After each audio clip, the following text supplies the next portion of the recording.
रामनगर उतारात भीषण अपघात, 2 दुचाकींची समोरासमोर धडक, तिघे गंभीर जखमी, एकाची प्रकृती चिंताजनक।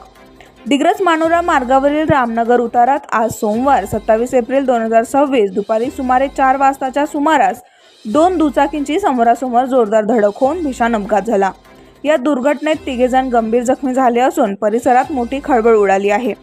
मिळालेल्या माहितीनुसार स्कूटी क्रमांक MH29 AV 9442 वरून सलीम शहा गुलाब शहा वय 30 राहणार देऊरवाडी हे मानोरा मार्गे दिग्रसकडे येत होते। त्याचवेळी समोरून येणारी होंडा दुचाकी क्रमांक MH29 AF 0902 यांच्या रामनगर उतारात भीषण धडक झाली।